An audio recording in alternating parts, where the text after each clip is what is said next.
entonces la clase del día de hoy. La clase del día de hoy se llama La realidad del espíritu. Eso lleva como título, La realidad del espíritu. Hemos estado hablando sobre el cuerpo, ¿cierto? Vimos en la clase anterior de que el cuerpo teníamos que cuidarlo, porque también era parte del proceso de la renovación de nuestro entendimiento. Y no es que tengamos que irnos al extremo, ¿no? De comenzar a enfocarnos tanto en el cuerpo que al final desequilibremos un poco el asunto. Sino que más bien hemos estado hablando sobre cuidar también la alimentación, cuidar también lo que hacemos, descansar las horas correspondientes y todo ese tema hemos estado viendo. Hemos estado viendo también sobre el alma, hemos dado algunos principios sobre el alma. ¿Alguien se acuerda sobre el alma? La clase del alma.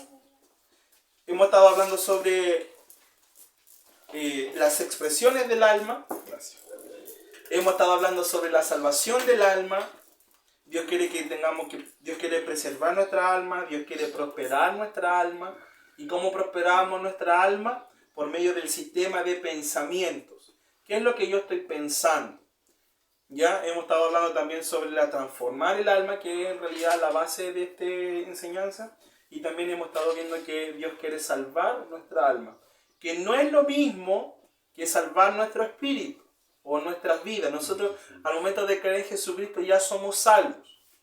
Ahora hay un proceso de transformación para salvar nuestra alma, para poder rescatar nuestra alma. ¿Ya? Y el día de hoy vamos a hablar específicamente sobre la realidad del espíritu. Y nos vamos al versículo clave que está en 1 Tesalonicenses capítulo 5. Este versículo creo que ya deberíamos saberlo de memoria.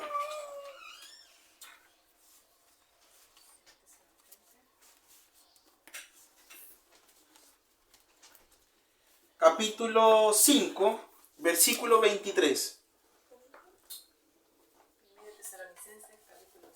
Versículo 23. 23 y 24. 5. Primera de Tesalonicenses, capítulo 5. Tesalonicenses viene después de Colosenses y antes de segunda de Tesalonicenses.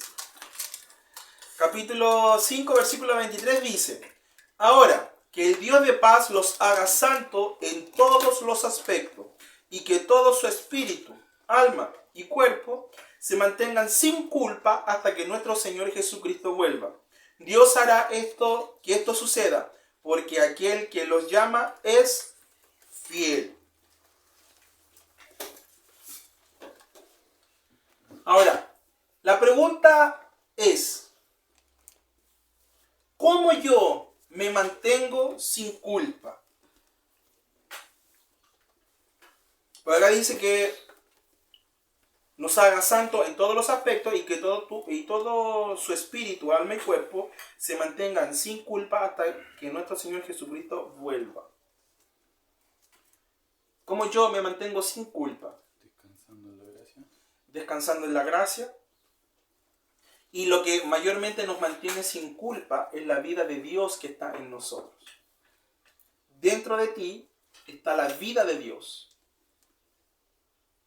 Que la vida de Dios se escribe Zoe. Z-O-E. De hecho, con 2 puntitos sobre la O. Con 2 puntitos sobre la O. De hecho, ese es un nombre muy común dentro de los círculos de gracia, de fe, que sus hijos se llaman, sus hijas se llaman Zoe. Gracia Zoe, Gracia o Zoe. María Gracia, María Zoe, Zoe. Zoe. De hecho, tenemos una conocida, la Zoe, que le decía a Belén, la pastora Belén de Navidad. Asociaba a la Belén con Navidad, no sé por qué. Ahora bien. Por las campanas de Belén. Por las campanas de Belén. La vida de Dios en nosotros es la que a nosotros nos guarda sin culpa. Ya que si yo estoy en Cristo, estoy a salvo siempre. Estoy salvo siempre. Ahora, ustedes me dirán, pero Eugenio, ¿somos salvos, siempre salvos? Que esa es una corriente de doctrina que te dice que Dios te escoge a ti desde antes de nacer para salvación o para perdición. Pero nosotros creemos que somos salvos, siempre, en todo momento. Pero ahora desde mi conciencia yo puedo renunciar a esa salvación. Ese es otro asunto. Entonces, nosotros como creyentes necesitamos volver a entender lo eterno que hay en nosotros. Porque a veces vivimos la vida siempre enfocada en lo pasajero.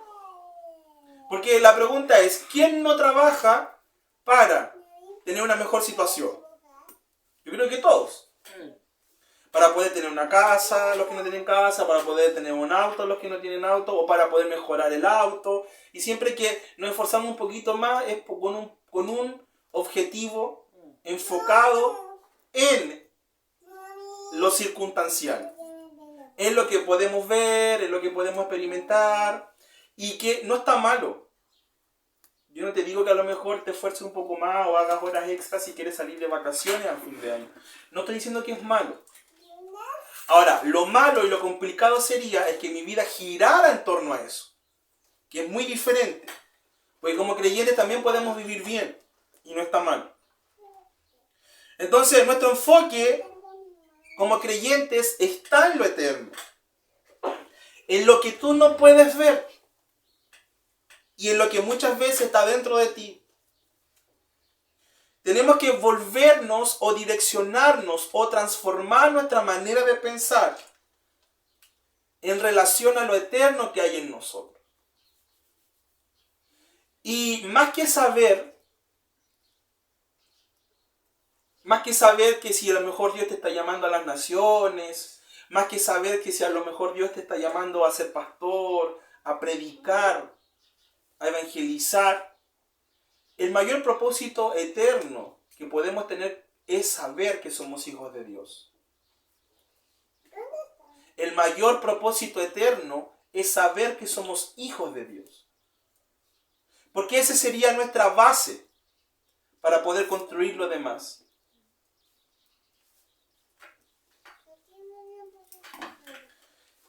Y para poder desarrollar mi trabajo como hijo de Dios, porque yo creo que es un trabajo, la transformación es algo constante. Para mí es un trabajo que debe de dedicarle tiempo.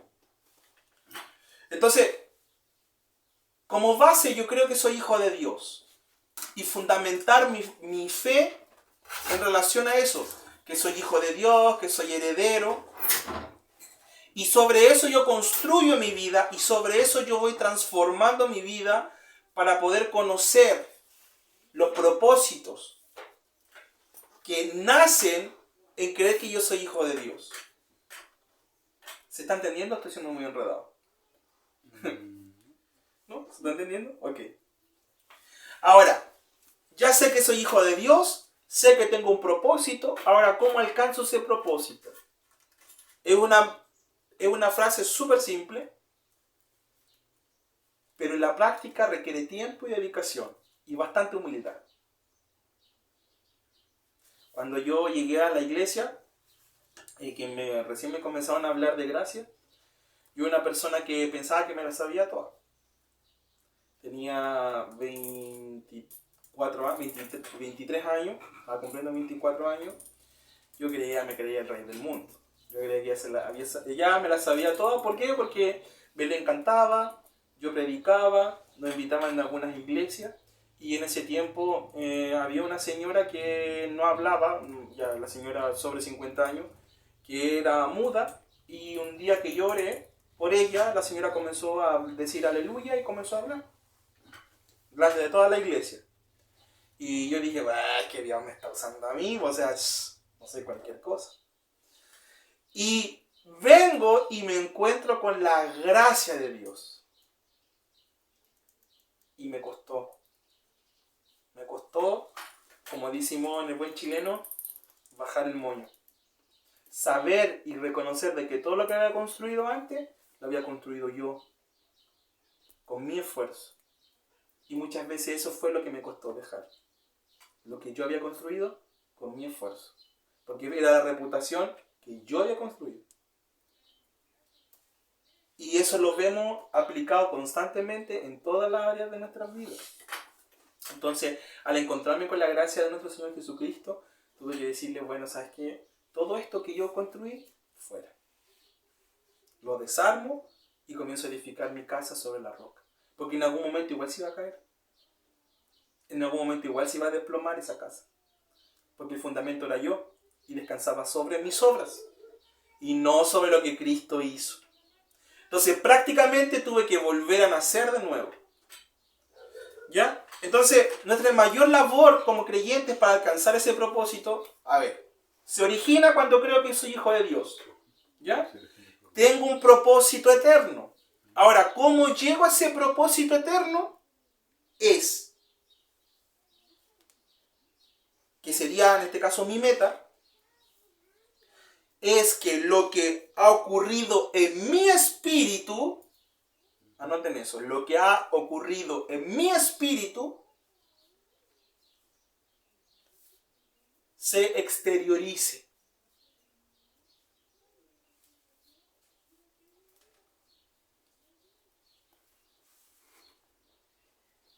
Lo que está en mi espíritu se exteriorice. De una manera práctica.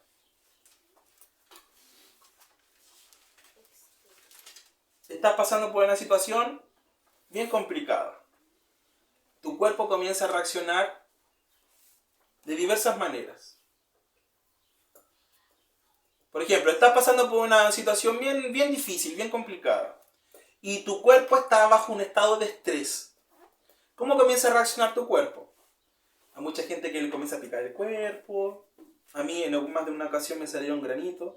Y así, súper grande. Porque era tanto el estrés que me pareció así. Hoy en día, cómo se expresa o cómo sé que estoy por un momento de estrés, aunque no sé que estoy por un momento de estrés, y que me empieza a afectar acá, en esta parte de acá. De la tensión se me va como en esta parte. Y ahí digo, no, hay que ir corrigiendo algunas cosas. Mi cuerpo reacciona así. Ahora, eso es cuando estoy enfrentando una circunstancia. ¿Cómo manifiesto lo que hay en mi espíritu? Decidiendo hacer lo que hay en mi espíritu. ¿Estoy bajo una situación de estrés? ¿Qué es lo que hay en mi espíritu para combatir el estrés? Sanidad. Pero algo muy puntual, la paz. Entonces tengo dos alternativas. O lo hago como Jesús y agarro un chicote y empiezo a soltar un par de viejos, como digo yo, dar vuelta a mesa, silla, o experimento y expreso la paz que tengo en Cristo Jesús. Vamos por favor a 1 Corintios capítulo 2. 1 Corintios capítulo 2 versículo 6. 1 Corintios capítulo 2 versículo 6.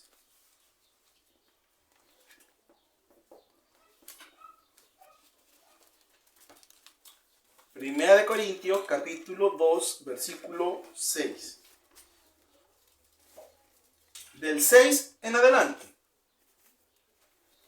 Y vamos a ir leyendo. Dice, sin embargo, cuando estoy con creyentes maduros, si hablo con palabras de sabiduría, pero no la clase de sabiduría que pertenece a este mundo, o a los gobernantes de este mundo, quienes pronto son olvidados. No.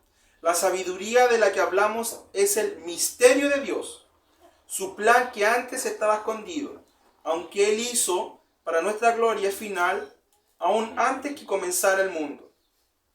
Pero los gobernantes de este mundo no lo entendieron. Si lo hubieran hecho, no habrían crucificado a nuestro glorioso Señor. A eso se refiere la Escritura cuando dice, ningún ojo ha visto, ningún ojo ha escuchado. Perdón, ningún ojo ha visto, ningún oído ha escuchado, ninguna mente ha imaginado lo que Dios tiene preparado para quienes lo aman. Pero fue a nosotros a quienes Dios reveló esas cosas por medio de su Espíritu, pues su Espíritu investiga todo a fondo y nos muestra los secretos profundos de Dios. Ahora, ¿cuál es el misterio que se nos fue revelado a nosotros? El misterio que se nos fue revelado es la resurrección de nuestro Señor Jesucristo. Miren, Colosenses capítulo 1, vamos para allá.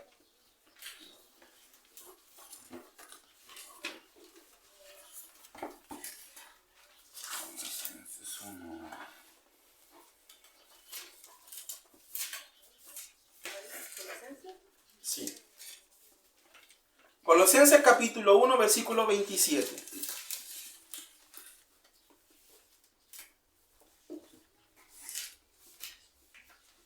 Dice, pues él quería que su pueblo supiera que las riquezas y la gloria de Cristo también son para ustedes, los gentiles. Y el secreto es, Cristo vive en ustedes.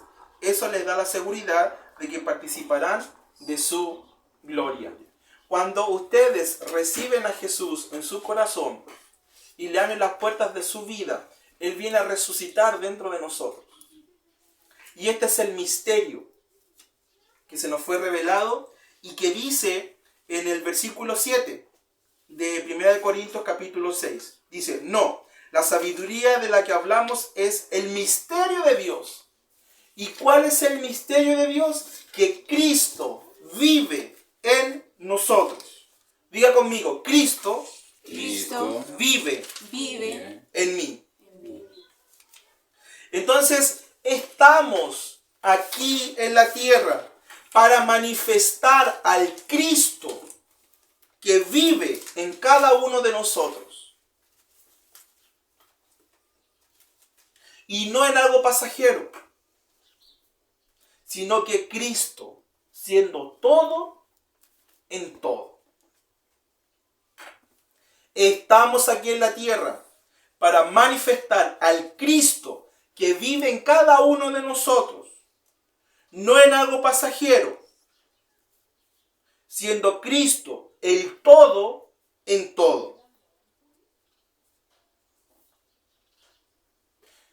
Entonces, queridos y amados hermanos, cuando vamos estudiando las Escrituras, nos vamos dando cuenta que hay algo superior que está en nosotros y que tenemos que ir descubriendo. Este es el mayor tesoro. Hay muchas religiones y muchos sistemas de creencias. Incluso muchas iglesias evangélicas que luchan por acercarse más a Dios.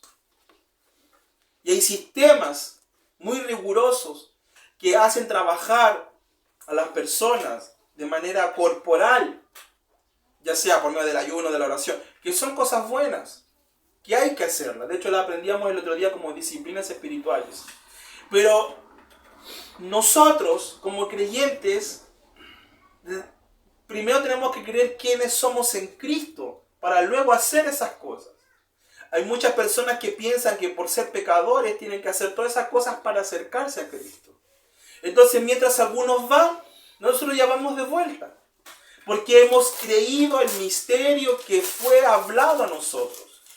Que Cristo ya no vive afuera de nosotros, sino que Cristo vive dentro de nosotros. Pero ahora la pregunta es, Eugenio, ¿por qué no estás haciendo una transmisión en relación a esto? Porque yo sé que también hay corrientes no creyentes, no cristianas, que hablan sobre manifestar el Cristo que hay dentro de nosotros. La diferencia es que para ellos esto no es el Cristo. La palabra no es el Cristo, sino que desde su emoción manifiestan el Cristo. Y ellos hacen reiki, yoga, meditación trascendental y todo ese cuento. No, estamos manifestando el Cristo que hay en nosotros. Que no es lo mismo. Porque nosotros hemos creído lo que está escrito. ¿Y qué es lo que vamos a manifestar nosotros? Lo que está escrito en la palabra de Dios. ¿Amén? Amén. Seguimos entonces en 1 Corintios capítulo 2, versículo 10. Dice, pero fue a nosotros a quienes Dios reveló esas cosas por medio de su Espíritu. Pues su Espíritu investiga todo a fondo y nos muestra los secretos profundos de Dios. Nadie puede conocer los pensamientos de una persona excepto el propio Espíritu de esa persona. Y nadie puede conocer los pensamientos de Dios excepto el propio Espíritu de Dios. Y nosotros hemos recibido el Espíritu de Dios, no el espíritu del mundo, de manera que podamos conocer las cosas maravillosas que Dios nos ha regalado.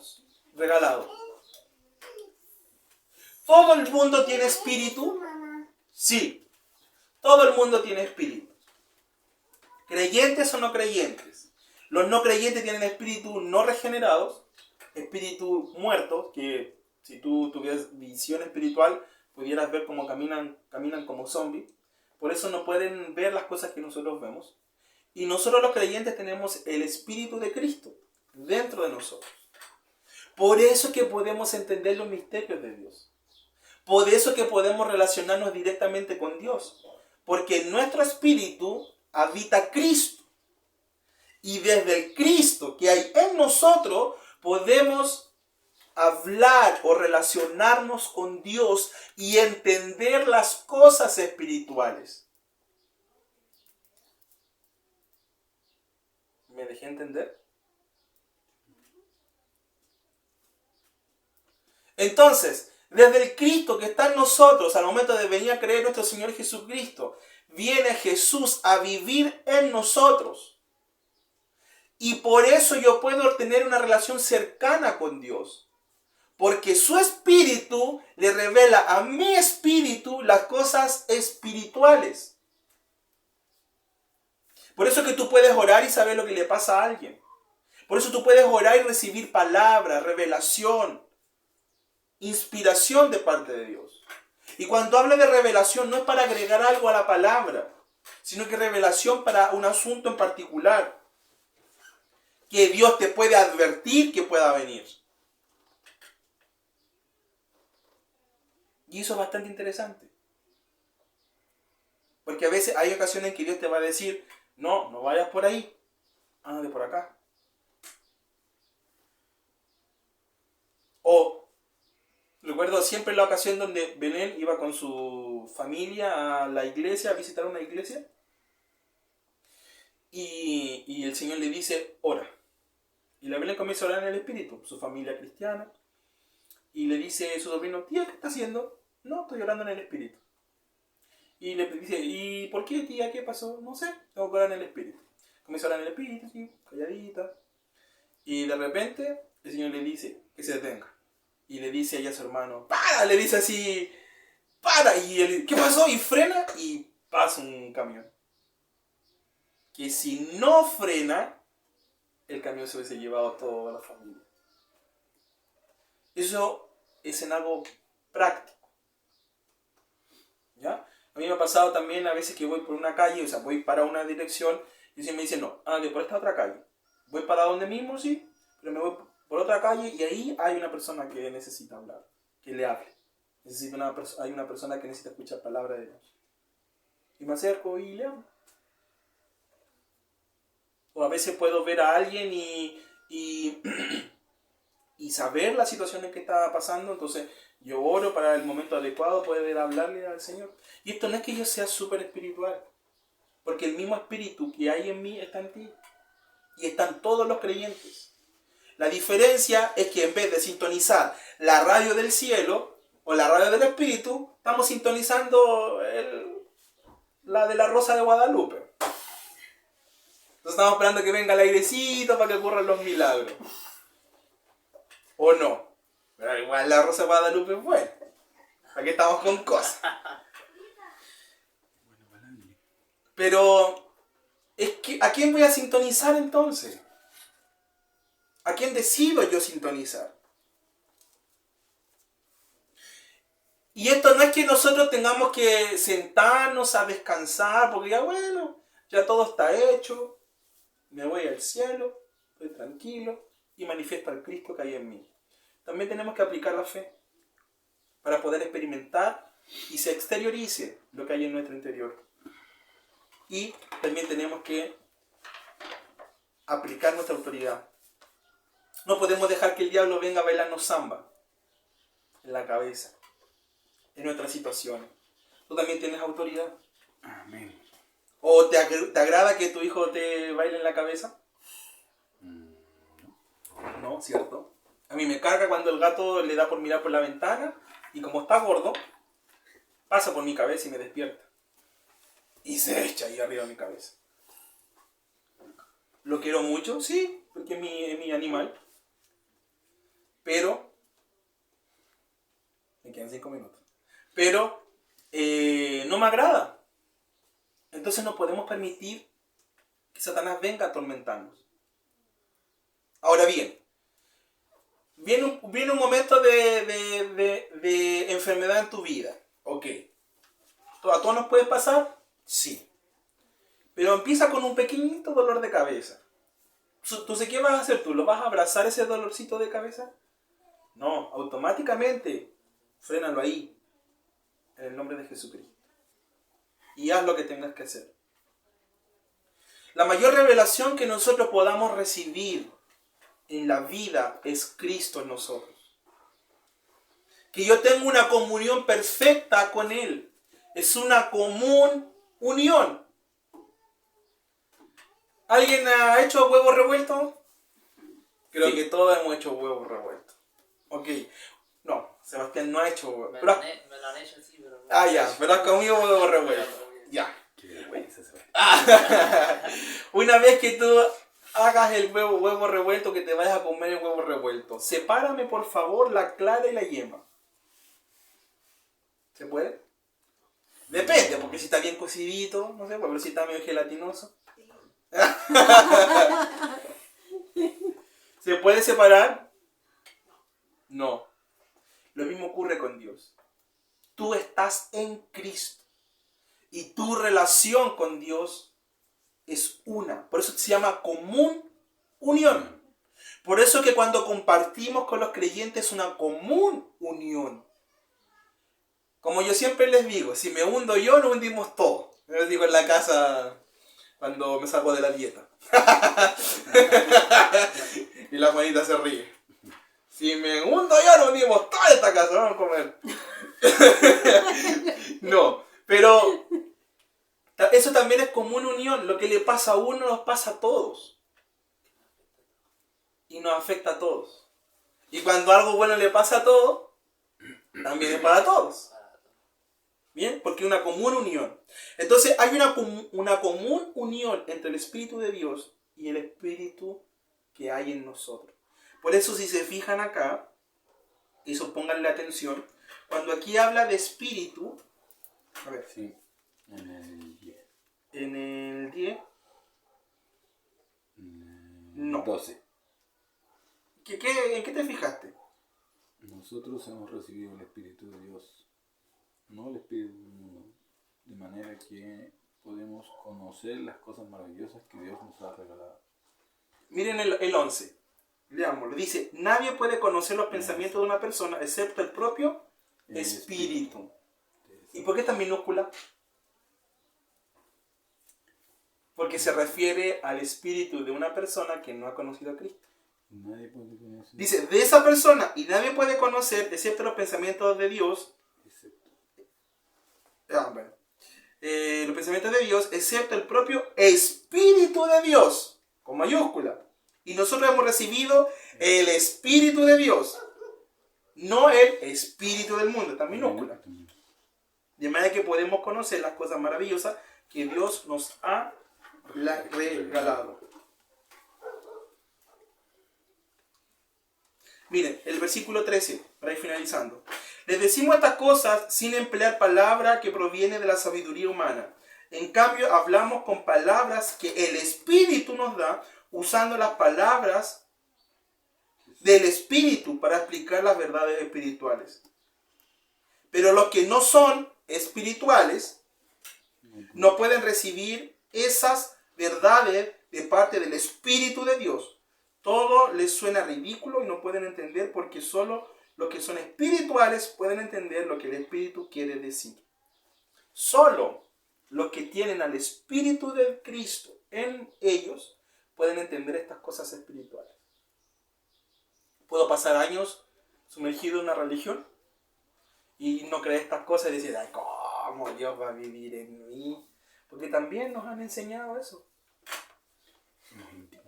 Porque somos indignos. Porque en vez de sentarte a la mesa, yo siempre me voy a acordar el día en que aprendí que el Señor quería sentarme, que yo me sentara en su mesa a comer y que me estaba preparando y que me estaba esperando, perdón. Yo le enseñé a la iglesia y cuando termino de predicar eso, le entrego el micrófono al pastor y el pastor comienza a decirle, Señor, yo me conformo con tus migajas. Si algo le sobra a los perrillos, eso me quiero comer. Y fue el día en que yo dije, aquí no hay. Porque yo sembrando palabra, él venía a ir a sacar. ¿Bien? Y para concluir, vamos a empezar a hablar las realidades espirituales. Y la primera realidad espiritual, denme solamente 2 minutos para hablar. Pueden anotarlo ahí, realidad número 1. Somos uno con el Padre. No se queden sin sus realidades. Lleve hoy una realidad. Somos uno con el Padre. Lo espiritual debe acomodarse a lo espiritual para poder experimentar en mi exterior esta verdad. ¿Es en la 2? No, es el 1. Estamos dentro de uno. Somos uno con el Padre. Porque yo tengo una comunión perfecta con Él. Entonces, mi espíritu se debe acomodar a su espíritu, porque ya son uno, para yo poder experimentar lo que hay en mi interior. Por eso es que podemos ir y poner las manos sobre los enfermos y esto sanar. Entonces, mi espíritu se tiene que acomodar al Espíritu de Dios para que eso que hay como unión se exteriorice y se experimente en el exterior. ¿Bien? Entonces, quédense con eso. Diga conmigo, soy uno con el Padre. Soy uno con el Padre. Diga de nuevo. Soy uno con el Padre. Diga de nuevo. Soy uno con el Padre. ¿Tú puedes quitarte la sangre que te heredaron tus papás y ponerte una nueva? No, ¿Por qué? porque eres uno con el Padre. Porque ese es tu ADN. Porque ese es tu ADN. ¿Bien?